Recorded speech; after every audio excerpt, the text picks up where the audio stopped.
Hello, and welcome to the training for debate at Junior Youth Assembly. I will walk you through the procedure so that you know how to get involved in the discussion throughout the event. The legislative program debates bills, which are proposed laws. Bills are debated in committees and legislative chambers one at a time. At the beginning of each bill's debate, an official will read the bill, and the bill author will have a chance to speak from the well. The well is what we call the podium at the front. This is the time for the author to explain why they wrote the bill and why they think it should pass. Once the author is done, or their time has expired, the chair will say, "The floor is now open for debate." Here is where the formalities come into play. All debate must go through the chair, who is the person at the front of the room with a gavel. In the Senate, it is the President of the Senate.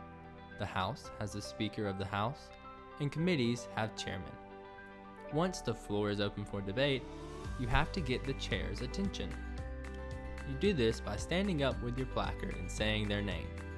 So in the House, you say, "Mr. Speaker." In the Senate, you call "Madam President." And in committee, you say "Madam Chair." Make sure you change the Mr. and Madam, depending on the individual. To recognize you, the chair will say, "The chair recognizes Fulton 1, or whatever your placard says. Once you get recognized by the chair, you have options depending on what you want to do. The most common action is to ask a question to the delegate in the well. So, after you stand and get recognized, you would ask, "Will the delegate yield to a question?" The chair will then ask the delegate, "Will the delegate yield?" And the delegate will respond, yes or no. If they said yes, you can then ask your question directly to the delegate. The person in the well can choose to say no and not answer a question if they want. So you have to get recognized, ask permission to ask a question, then ask your question. It is important to know that this only allows you to ask one question. If you want to ask more, you need to get recognized and say, "Will the delegate yield to a series of questions?" Then you can ask up to 3. This may seem confusing, but you will catch on in no time. Another thing you can do during debate is state a point. There are 3 kinds of points. Most common is a point of information, which is a fact you want to say about the debate. Another kind of point is a point of parliamentary inquiry, which is when you think some parliamentary procedure has been done incorrectly. Lastly, there are points of personal privilege, which pertain to personal things, like the temperature being too hot or requesting a break from session. Most of the time, you only use points of information, but all 3 are available. In order to rise to a point, you must get recognized and say, "I wish to rise to a point of information," or whatever point you wish to state. The chair will then say, "State your point." Now, you can say what you wanted to, but it is important that all points must be phrased as a question.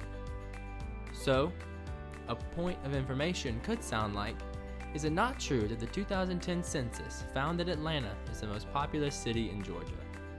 You can see that it is a statement that has been reworded as a question. After you state your point, the chair will make a ruling and continue with debate. This procedure is the same for any type of point. Next, you can ask the delegate to leave the well. In order to do this, get recognized and say, "Will the delegate yield the well?" The delegate holding the well can either say yes or no. In fact, you normally do not want to yield the well if you think the person will speak unfavorably or if you have more to say. There are certain times that the chair will force you to yield the well, mainly if the floor leader asks, or if multiple delegates ask consecutively. This is in order to encourage debate to keep to our schedule. Once you get the well emptied, you can choose to speak on the bill. In order to do so, get recognized and then state, "I wish to speak upon this bill." Once the chair gives you permission, you can take the well and address the crowd. From here, debate continues and you can be asked questions. Another thing you can do only once the well is empty is move the previous question. This basically means that you think debate is done, so you would like to go ahead and vote on this bill. Once the well is empty, you get recognized and then say, "I wish to move the previous question." This is our first chance for objections and a vote. Once someone has called to move the previous question, the chair will ask, "Are there objections?" If you want to keep debating, yell out "Objection." Otherwise, if there are no objections, debate is over and you start voting on amendments. If there is even a single objection, the chair will then ask the first delegate, the one who asked to move the previous question, "Does the delegate move?" This is basically the chair asking, "Are you sure?" If the first delegate does not move or is not paying attention, the motion will fail and debate will continue. If the delegate does move, the chair will call for a voice vote. In a voice vote, the chair will first say, "All those in favor say aye." Aye means yes. If you support ending debate, say aye at this time.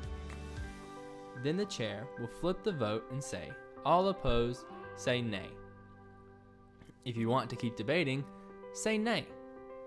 After the voice vote, the chair will decide which side had more delegates and pass a verdict, which will sound like, "The ayes have it, therefore this motion carries." If the motion fails, debate will continue. If the motion passes, debate will be over, and the bill author will have a period to sum up before final voting begins. There is a special action you can take if you think the chair did not call the vote correctly. This is called division. Basically, division requires a counted vote, which takes longer than a voice vote, but it is more accurate. Only use these when the voice vote was close and you think it was not called correctly by the chair, or if you think it was too close to call. Division should not be used because you do not like what happened. After a call for division, the chair will start a counted vote, which we will go over more later. In the end, the chair issues a verdict based on the count, rather than what they heard earlier. For moving the previous question and amendments, a motion passes with a simple majority. This is one more than half of all the people voting. Once a call to move the previous question passes, no matter how it passes, the bill author has a time to give a summary of their arguments. Then you begin voting on amendments. Amendments are changes made to a bill.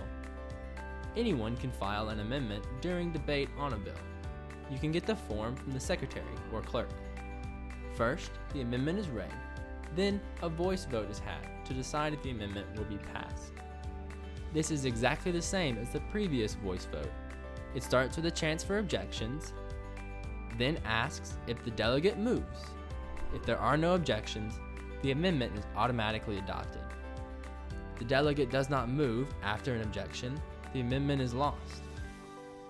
After an objection and a movement, a voice vote is held just like before.